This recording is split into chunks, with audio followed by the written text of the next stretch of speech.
Welcome back, you guys. I hope you were doing well. This is going to be a very interesting build today. It's one of my favorites. This is the Ocean Gold submod. The internet loves to call this watch the Bluesy. This watch has an NH35 movement in it, owned by TMI, a subsidiary group of Seiko, for those who don't know. This watch, as well as others, will be available on our website, 24jewelsandcounting.com, link in the description down below. Please like and subscribe, hit the notification bell, you guys. This is going to be our finished product, and I hope you guys enjoy the rest of the video. Hi guys, thank you again for joining me today. Today we're going to be building our gold submod, our ocean gold submod that we have available on our store at 24jewelsandcounting.com. Let's get right into the build like I said. So today again we're using the NH35 movement for this sub build. We're going to go ahead and start with our bezel and our bezel insert rather into our watch case. And yeah, we'll just do that first for today and then we'll get on with the rest of the build. So let's do that. So right here on the case we have sort of a paper that reveals a residue behind it. If you want a more in-depth tutorial, we have the black submod which we've made and is on the channel. So we're going to remove that piece of paper that reveals that residue. So we're going to go ahead and put this bezel on, make sure it's clicked all the way over. It is, perfect. And we're just going to line it up as best as we can with our magnifier and our crown.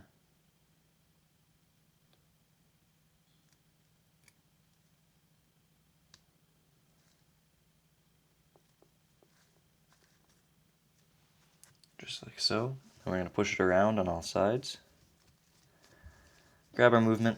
Again, NH35 movement that we're going to be using today. So we're going to take our dial. There's pins on the back here. Again, I'll have images up at the top for everything small that you can't see. I've probably already shared some already. And yeah, they have 3 pins on either side, 2 of which we have to remove on each side. So 6 pins in total, we're going to remain with 2. So we're going to go ahead, take our handy dandy pliers, and snap off those small ones on the side that we don't need. Okay, so now we have the back pins taken off, the legs taken off that go into our movement. Now we're going to use our jewelry or watch file, and we're just going to file down those little bumps that are left over on the back of our watch. So do this over the ground or someplace where you can throw out these little particles. You don't want to get that interfering with your movement. So I'm going to speed this up and then I'll get right back to it as well. Okay, so we're back. On this dial now we have it both clipped off those pins, and then we've also sanded it down again with just this file off to the side here. Also, when you're done with that, you want to blow it off, which just with this I already did it off screen. So that guy's blown off, ready to go. We're going to go ahead and insert that into our movement. Again, a picture on top will show you where to insert this dial into the movement. Again, this movement has 2 holes for these last 2 pegs we have in our dial that we're going to put it into our movement. So again, I have that picture up for you guys. We're just going to put it into the 1 hole to start off with, and then the second hole, just like that. We're going to go around the dial and just push it into the movement. Make sure it's in there fully. Perfect. Okay, now we're going to take our stem, our placeholder stem, and click it out twice. And we're just going to keep spinning until the date turns to the next date. So right now you can't see it on the screen, but it is the 24th. So we're going to flip it over on the chapter ring there. Sorry, not the chapter ring. We're going to flip it over to the date wheel to the 25th. Now when it is fully flicked over, we want to make sure that it was exactly on the 12 o'clock position. So you want to be very, very slow when you're doing it. Here we're going to put the hour hands on now. So I like to turn mine this way because I can get some good light coming from the side over here and I can see what I'm doing. So we're going to go ahead, take our Rodeco out of our little case here. And we're going to pick up our hour hand because that is the first one that goes down. This goes hour hand, minute hand, and then second hand. Just on the tip. You don't want to be using dirty Rodeco for this just because it will leave marks on your hands, and those are probably one of the most important things that people look at when they look at your watch. So over here we have a tool. This one's for our minute hand, I believe, and this one has our hour and second hand on it. So you can go ahead. This is the black tip on this side. This goes on the hour hand first, just like that, on the 12 o'clock position. Just going to check from the side, make sure that it's perpendicular to the 12 o'clock position and the dial itself. Okay, we're going to go for the minute hand now. Pick that up with the Rotico. This guy is also the black side on this other tool. Just like that. Plop that guy down. Make sure it's perpendicular as well, looking at it from the side. Put it back down. Now we're going to go to the red tip on this tool. This is for our second hand. We're going to go ahead, and this one, it doesn't matter where you put it down. It doesn't have to be at the 12 o'clock position. Just like that. Our second hand is down. Rotico away, cover it up. Make sure that there's going to be no interference when we turn that bad boy on. There might be, so we're just going to test it. Obviously we'll do our minute and second hand first. Give that a full 12-hour rotation to make sure that that is not interfering and that it lines up at 12 o'clock when the date wheel flips over. Just like that. Beautiful. Okay, now we're going to activate it, so we're going to click it in. Give it a couple extra spins to charge the movement.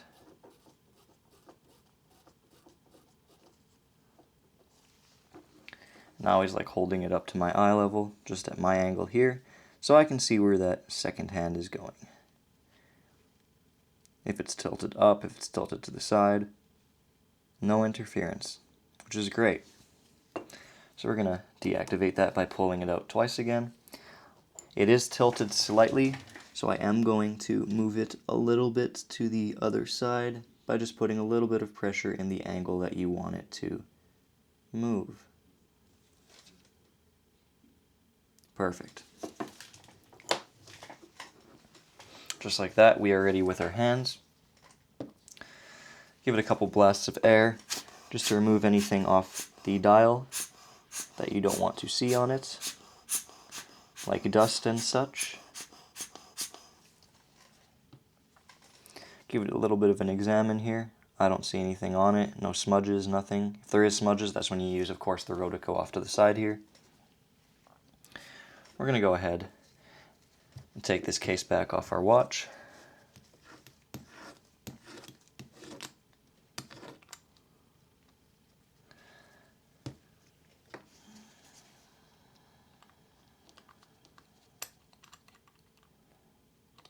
Come on, case back. There we go. And just underneath that, looks like our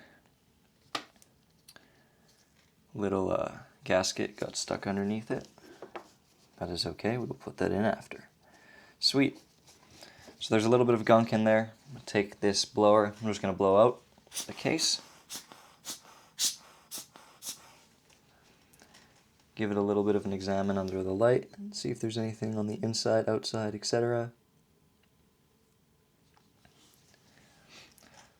See a little smudge, so I'm just going to take some microfiber cloth like this here and wipe out that inner side of the sapphire crystal.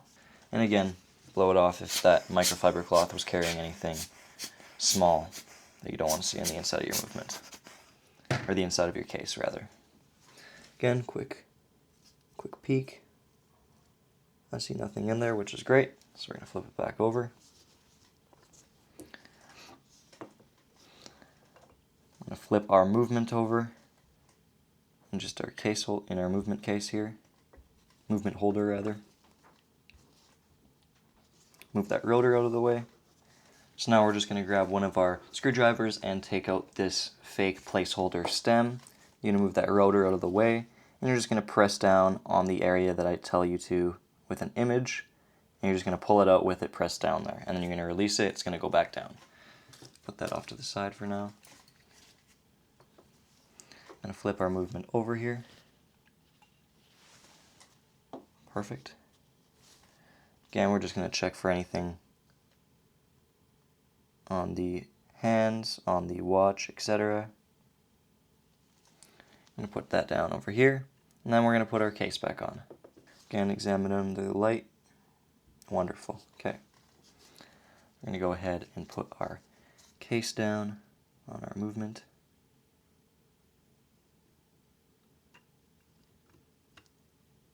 Just like so. I like to flip it over now. And flip it. Twist it. Go ahead, press that down on all corners of our movement so it sinks in to our case.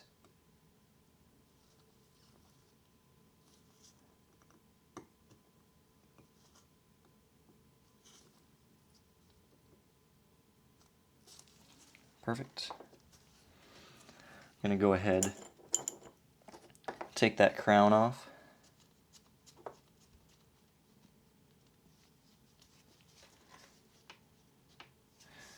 And then we have a picture of just our stem right here. I'm holding it up. I'll have the threads on this side and all the components that make the movement work on the left side. So we're going to go ahead, thread this long stem on our crown, because it's long right now and we're going to have to cut it. Make sure that it's tight on there. So I always grab this square bit on the stem and then I twist it to make sure that I know that it's fully on the crown, or the crown is fully on the stem rather. I'm going to go ahead, insert that, give it a couple twists, and then a push, and it should be activated in the movement, which is great. Perfect. Activated. You can push it. Very good.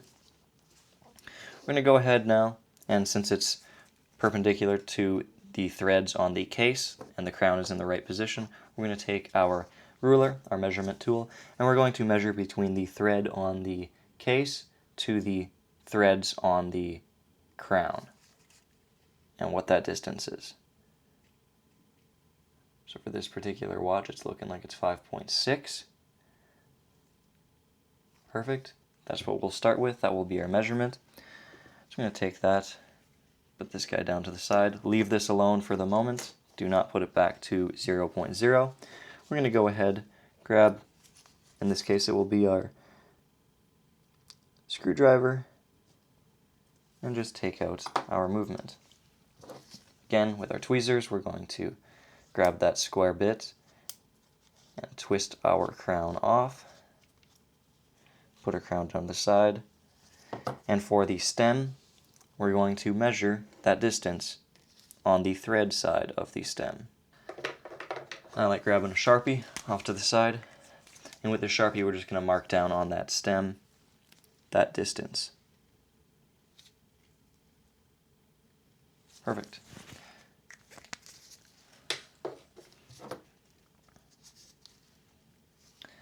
Again, with our pliers, we're just going to take this and snip off where we've marked it on our Sharpie there. As you can see, it's just that little black speck that's on our stem, and that's where we're going to end up taking off. Perfect. So now we're going to put that crown on our stem after it's been cut. Tighten, tighten, tighten, tighten, tighten. And tighten it even further with our tweezers again, holding that square bit and twisting so you hear that sound where it turns over and you can't go any further. So I'm going to go ahead, lock that in place, tighten that down onto the case, just like so.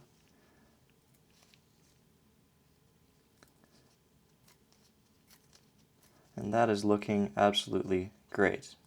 I see no spaces in it. It is up against the case. And I can flip it over now because it's held in place, which is great. And yeah, nothing on the other side of the crown there to make any spaces. It's running smoothly. I don't see anything inside the case, which is great. Oh, I see one speck on the dial. So we're going to take it apart again, and we're just going to blow that off the dial. After that, we're going to put some thread locker on our stem so it holds our crown in place.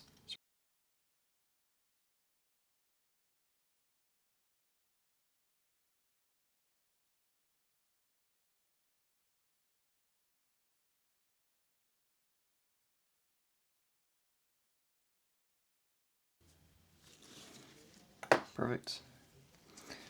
I'm going to take our stem and our crown. Unscrew that, put some thread locker on it. Put that down beside it, open that. So now we're going to take our stem, put it in some thread locker.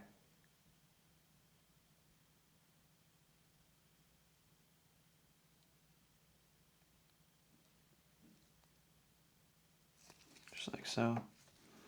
Put that crown back on.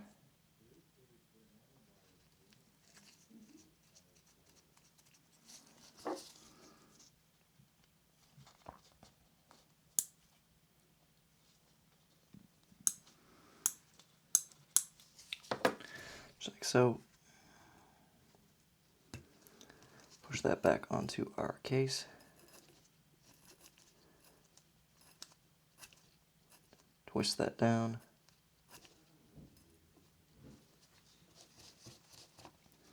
There you have it. Now it's really starting to look like a finished watch, as you can see. So what I like to do here, flip it over. You can do this literally with your fingers. You just pry on this side of the lug, or the other side if it's not working, and it should just come out like so. Perfect. So we're going to go ahead, put our case back on. We're going to put our gasket on first. So we went ahead and put one of our gaskets in. This is just an extra that I have on the side, as the one that we had did not fit. So we're going to go ahead, put this case back on.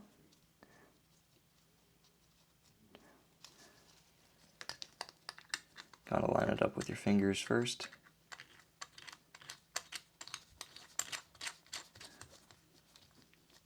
So you can really get going.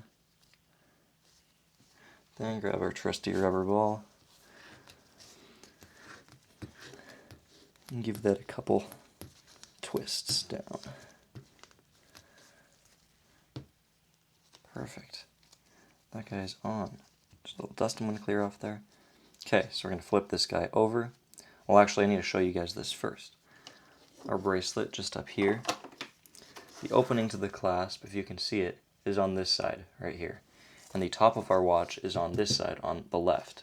So you want to put the opening clasp on this side of the watch. So opening clasp on the left, top side on the left.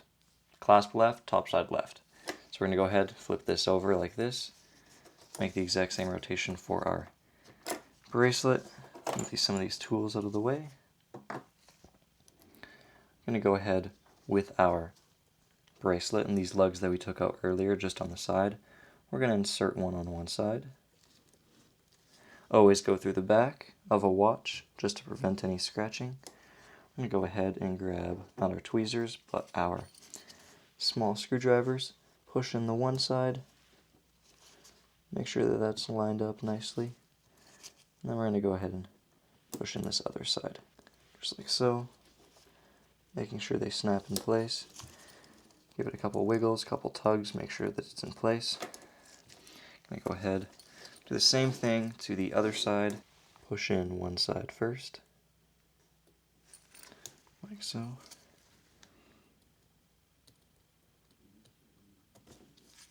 Push that second side. Give it a couple tugs again. There's nothing wrong with it there. There we have it, guys. That is the finished Ocean Gold submod. Ready to go. Now we'll get this guy timed, and we're going to ship it out to you guys, whichever client has requested this one. So there we have it, guys. We find ourselves at the end of the build for the Ocean Gold submod. I hope you guys enjoyed. Here are the specifications and videos just playing up here. Please like and subscribe, hit that notification bell. This is Evan signing off, 24 joules and counting. Have a good one, you guys.